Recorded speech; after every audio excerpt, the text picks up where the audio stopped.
Welcome to this episode of Destination Dare. Every community in the Outer Banks has a story to tell, and this show brings that information to life. From Dare County history to current events, from government services to local profiles, we keep you entertained, informed, and up to date.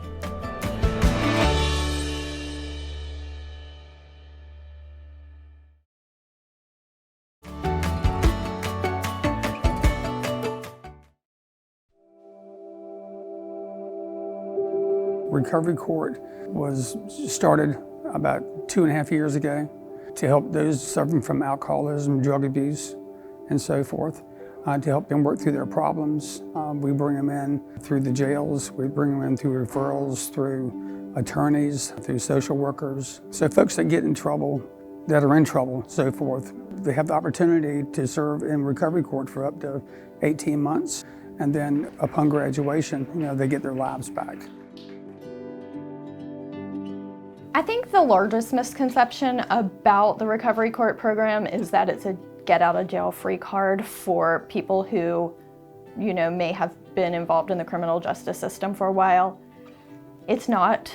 It's a really hard program to complete, and it's designed for people who want to work on their sobriety and just need a little extra help. It started out with Irvin before he became a commissioner. As a member of the recovery community, Irvin understands a lot of this and asked if we could support getting some funding through the Board of Commissioners for a recovery court. It has been a tremendous success so far. We started out, I think something like 6 people were involved in the recovery court that Emily had, that she was working with directly. That number has since grown to about 40. We would not have the Recovery Court without the support of the Board of Commissioners. They're the ones who really got the program up off the ground and running, approached different agencies, judges, court systems. They funded the entire program. The commissioners saw a need in the community. They got together all their resources and they made it happen. So it was basically at Irvin's urging, and then the cooperation among a lot of people that included Board of Commissioners, the Justice Department, District Attorney, his office, Sheriff's Office, the courts, of course, and Saving Lives Task Force. Obviously, Judge Tillett was instrumental in this, kind of led the charge from the court side of things. To make this thing work, it took a whole lot of working parts for those groups of people to come together, not only for financing, but also just to make sure that the system works, because everybody has to have a say in this person's recovery. Everybody that I've spoke to that has successfully completed the program has reported back to me that they feel like they received a lot of support, a lot of help, from everybody involved, probation officers, judges, even the commissioners. And I think that's just a really, really good feeling for them that these people are invested in their lives and that we care about them. It's a tough program, but it's been successful. And as of right now, we've got 21 graduates that are going to be graduating. We're going to have a graduation ceremony for them at Sugar Creek Restaurant and let them be acknowledged for their hard work over the last 18 months. I'm so proud to be a graduate of the first Dare County Recovery Court because I feel that through working the program of Recovery Court, I not only was able to ultimately have my charges expunged, but as well utilize useful skills to maintain long-term sobriety. And now I can say I'm a person in long-term recovery. You kind of tailor the program to the individual. Not everybody needs the same thing. And that's where the coordination between the coordinator and probation and then social worker. We've had folks come in that literally could not and would not make their own bed, could not hold a job down. And those individuals, upon graduation, we've got one guy who has bought a house, a full-time job, got a girlfriend. His mom has got her son back. The girlfriend has her boyfriend back. And he's now an integral part of society, which is the ultimate goal, is to rehabilitate, not incarcerate.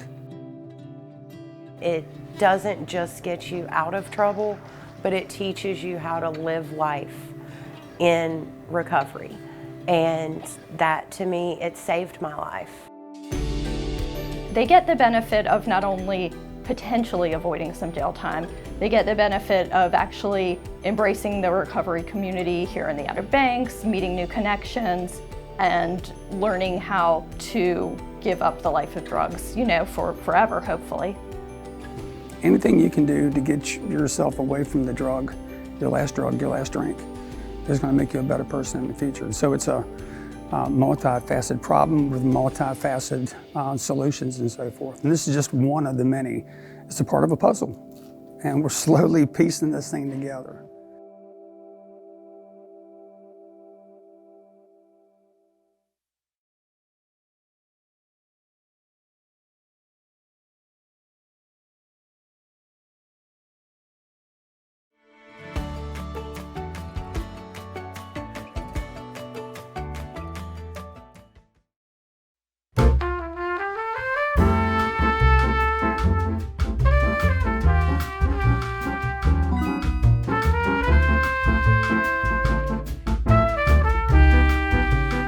Welcome to KDH 101, Kill Devil Hill's premier trivia game show. I'm your host, Barry Price, and today we are joined by Deborah, a longtime resident of Kill Devil Hills, who is trying to prove her knowledge.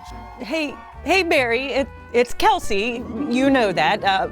What's going on here? Okay, here's how this is going to work. For every question you get right, you will receive 1 point. You ready to play? Yeah, Barry, I'm so excited. Perfect, let's begin. Question 1. John is looking to clean out his garage. The items he is looking to get rid of would be considered bulk items. What time of the year would the town of KDH pick up his bulk items? Well, that's easy. It's twice a year, once in the spring and once in the fall. That is correct. All right, question 2. During the off season, how often is trash collected? Twice a week. Sorry, that is incorrect. The correct answer is once a week. During the summer season is when the trash is collected twice a week. Johnny, can you give them the info?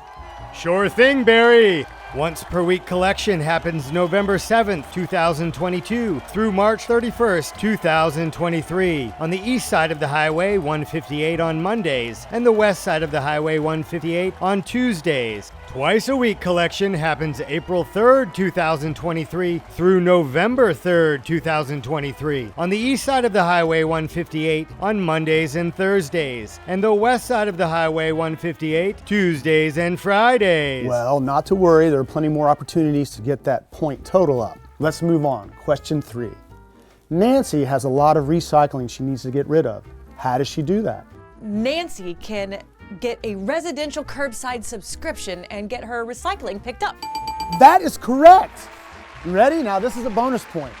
Can you name another method Nancy could take to get rid of her recycling? No, I didn't know there was another way. Of course there's another way. For those that wish to utilize it, there is a town recycling center located at 701 Bermuda Bay Boulevard. That's a free alternative. Show the info, Johnny. Sure thing, Barry. The town's recycling center at 701 Bermuda Bay Boulevard is open from 8 to 4, Monday through Friday, and Saturday from 8 to 2. Now on to the next question. Jane lives on Arch Street and wants to get rid of her old mattress. Where does she go about doing that? The dry trash drop-off center?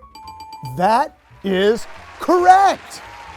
As long as Jane is a resident or property owner, she can use Dry Trash Drop-Off Center, which is located at the recycling center. For a bonus point, what does Jane need to get to use the Dry Trash Drop-Off Center? A permit. That is correct. The permit can be obtained for free at the Public Services Office at 107 Town Hall Drive. Thanks for that info, Johnny. You're welcome. All right, Deborah, you're doing great. Kelsey. Let's keep going. Yeah. Can you name the 2 main rules that apply to your garbage cans?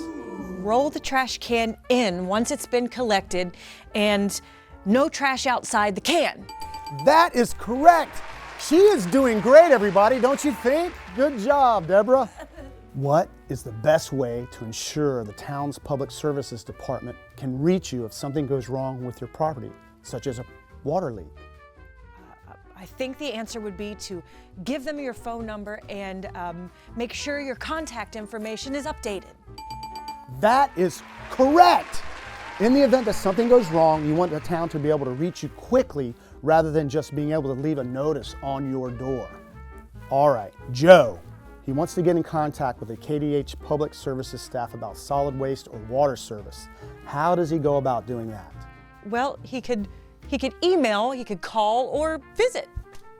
You are absolutely correct! Kill Devil Hills can be reached through their email, which can be found on the town's website, www.kdhnc.com.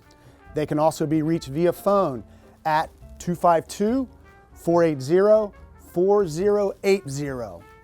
Or you can always visit the Public Services Department at 107 Town Hall Drive. So, we've come to the final question of our game, which is double the points. Ready? What day does the town of Kill Devil Hills pick up trash in Collington?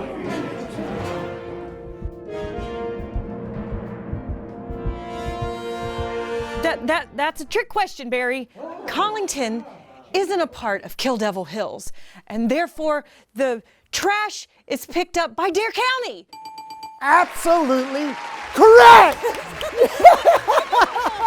She did it! Now it's come to the time when we let Deborah know what kind of prize she has won. You have won a brand new car!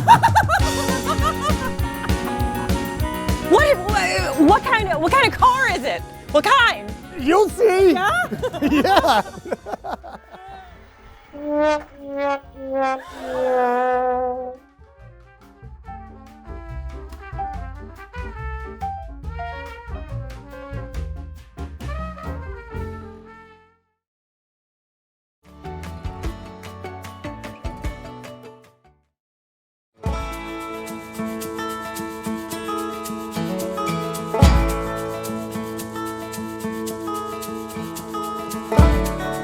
We are here at the harvest celebration for the U.S. Capitol Christmas tree in Fletcher, North Carolina. This is an awesome facility here. It's the Western North Carolina Agricultural Center.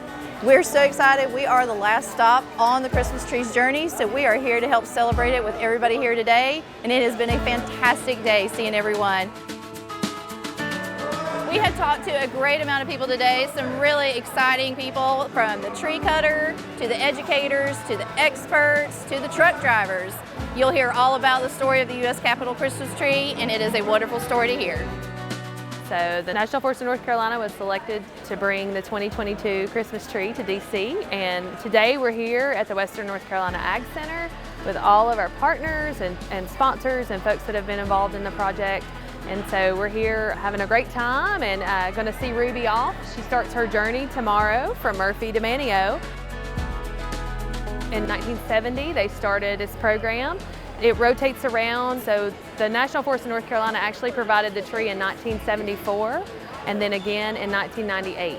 And then now here in 2022, the project is super complex. We have partners involved and outreach and education involved, restoration efforts involved. This effort for me started just about exactly a year ago when they contacted me and said they needed someone to go to Northern California where they were cutting the Capitol Christmas tree. And I was tasked with being the tree team lead, organizing some of my colleagues in an effort to go and scour the forest and find candidates.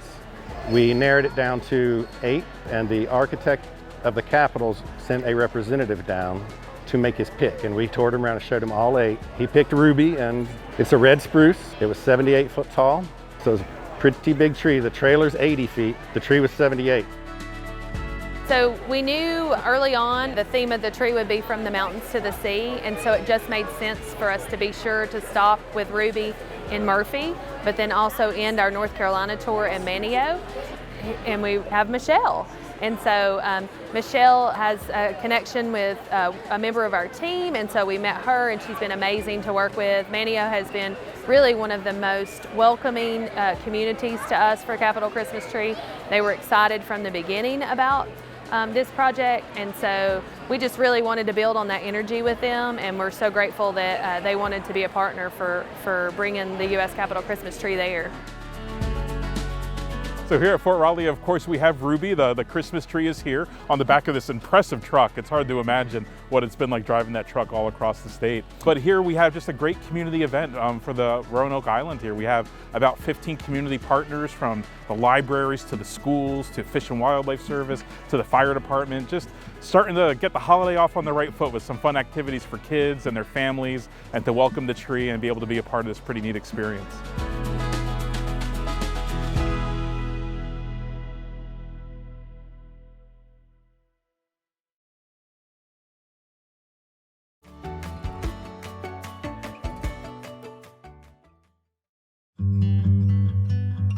My name's Al Adam, and I'm currently president of the North Carolina Beach Buggy Association. The association was actually chartered in Nags Head in 1964 with a mission of maintaining access for ORVs on the beaches of the Outer Banks and all of North Carolina. The name of our association doesn't truly reflect what we do. Most of our members, our 3,500 plus members, drive pickup trucks or sport utility vehicles, not actually beach buggies per se. The driving on the beach became popular with the advent of commercially available four-wheel drives. That happened in the late 60s to mid-70s. Prior to that, the four-wheel drive industry was mostly military vehicles, which did go back to the early 1900s, but they were rarely seen for public purchase. Prior to four-wheel drive vehicles, many people drove the beaches of the Outer Banks to go fishing, do various things that they enjoyed on the beach. They did it with two-wheel drive vehicles, and they did it by running very low air pressure, maintaining a footprint on the sand, much like putting a snowshoe on in snow, something to reduce the PSI pressure on the sand to give you a flotation. The Hatters didn't have a paved road the length of the island until 1953 or 54. So if you wanted to travel up and down the island to the ferry at Oregon Inlet, you used the beach. And that was done primarily with two-wheel drive vehicles, including a bus service that regularly ran from Hatteras Village all the way up to Oregon Inlet to the ferry. Before the advent of four-wheel drive, if a fisherman wanted to get to his favorite remote spot that wasn't readily accessible by hiking, they would use a two-wheel drive vehicle. It was recommended to bring friends along with you because you were going to get stuck and you need somebody to help push. Four-wheel drive vehicles changed that game. So it's a privilege we like to maintain. We want to do that by promoting good beach driving ethics and by following the rules of the individual agencies that govern different parts of the beaches. It may be county, it may be municipality like Nags Head, it may be the National Park Service like Hatteras Island. The rules that they have are focused on safety and preserving the resource. No driving on the dunes. From a safety aspect, we want to be careful of pedestrians and other vehicles. The speed limit is 15 miles per hour. The single most important factor, air down. Low air will allow you to remain on top of the sand instead of burying in the sand. Please air down before you go on the ramp. We frequently see people stuck on the ramp. That doesn't help anybody. Air down prior to going on the beach. You'll do yourself, your vehicle, and other drivers a favor. Slow and easy wins the day on the beach. When you turn, you want to make as gradual a turn as possible. No sharp turns. Turning your wheel sideways in the sand, you start to plow, and that slows you down and can lead to getting stuck. The only other thing that's always a good policy, unless you're the first guy on the beach for the day, it's fairly safe to follow somebody else's tracks. If somebody else has gone there, they've driven over it, and they're not stuck in the middle of those tracks, there's a good possibility that's a safe place to go. And other than that, Slow and steady, low air pressure, you'll have a good day on the beach.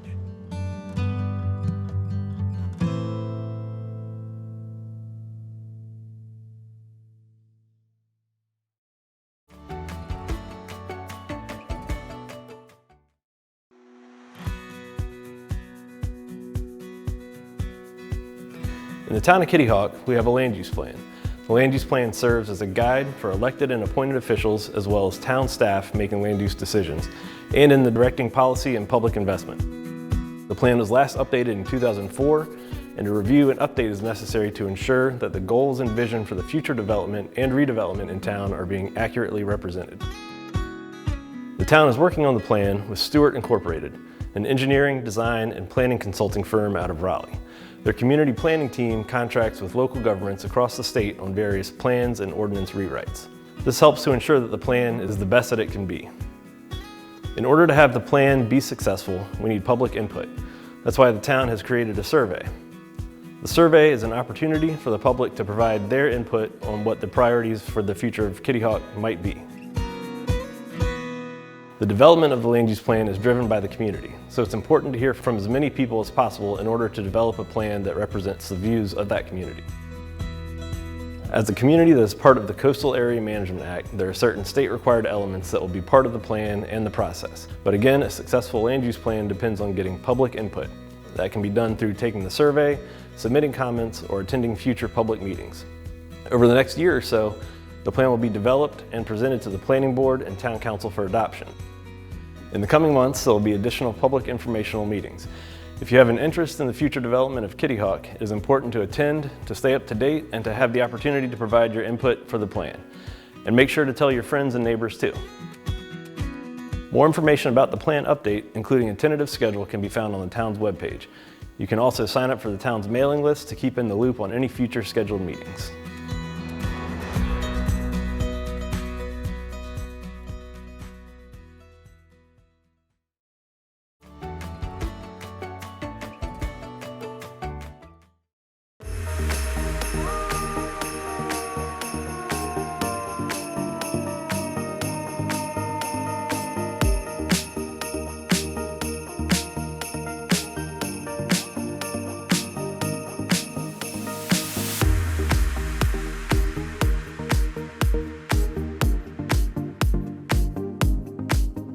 So in my tenure here as chief, I've always believed in public outreach, and these types of events are how we accomplish that.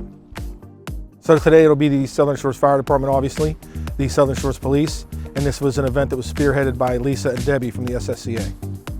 And what we're gonna do is transport Santa around the different locations in the town to visit with the children.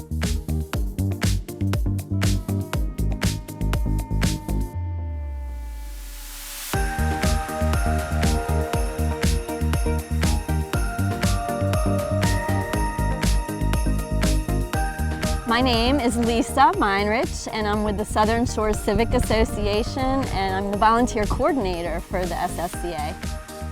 And I'm Debbie Swick, and I am a volunteer for the Southern Shores Civic Association, and I help Lisa as much as possible because she does a wonderful job with all of the volunteer coordinating in Southern Shores.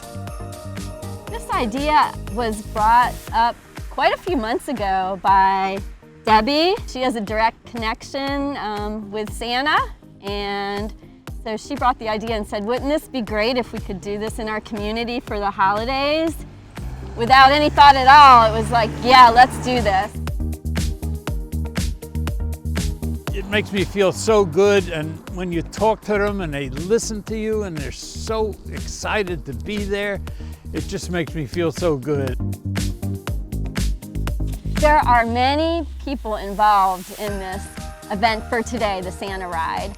The SSCA, Southern Shores Civic Association, TOSS, the Town of Southern Shores, the CPOA, which is the Chickahawk Property Owners Association, the Southern Shores Volunteer Fire Department, obviously, the Southern Shores Police Department, all the volunteers who helped yesterday stuffing the treat bags.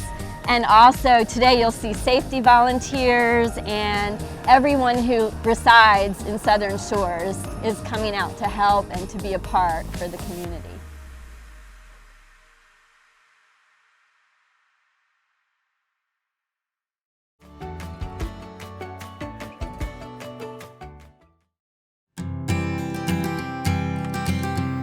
In 2021, the town of Duck was chosen as one of many communities to participate in the Resilient Coastal Communities Program, also known as RCCP. This relatively new program is funded by the State Division of Coastal Management, and its goal is to advance coastal resilience for over 20 coastal counties in North Carolina. This program provides funding and technical assistance to communities for developing resilient strategies and associated project engineering, design, and implementation. It also incentivizes innovative solutions such as nature and natural-based. The overall goal of the RCCP is to involve the community in setting coastal resilience goals, assessing the existing conditions and needed capacity, and identifying and prioritizing projects that will enhance a community's resilience and response to coastal hazards. This process will eventually result in a resilient strategy for the town of Duck. Our project team has been building a foundation for the resilient strategy through several town planning efforts that began in 2020, with our Duck Infrastructure Vulnerability Assessment, our Flood Damage Prevention Ordinance update in response to new flood maps, and our Regional Hazard Mitigation Plan. Following these 2020 planning efforts, our Comprehensive Land Use Plan was updated in 2021. All of these efforts set the stage for our participation and collaboration with the State Division of Coastal Management, or RCCP program. Phase 2 of the project was wrapped up in the spring and summer of 2022, and we recently kicked off the start of Phase 3 in December of 2022, shortly after the town was awarded grant funding to begin a neighborhood stormwater management study. The town identified 5 residential neighborhoods that experience routine flooding from stormwater runoff. Phase 3 will investigate the causes of the flooding, engage affected property owners, and evaluate potential solutions.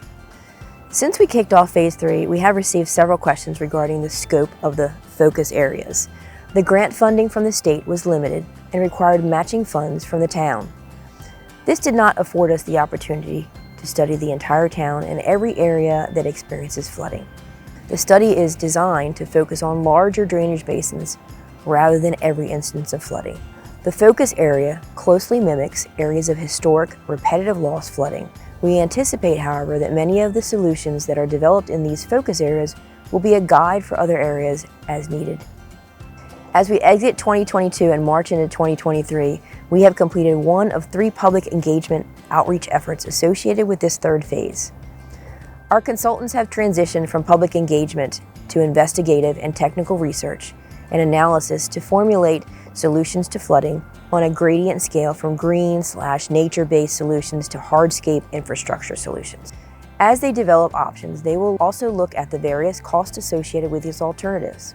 These preliminary solutions can be expected to be available in the early part of 2023, followed by additional outreach and engagement opportunity from the public. We anticipate the project completion near the end of April into the beginning of May. In the meantime, we are still actively seeking input from owners and residents.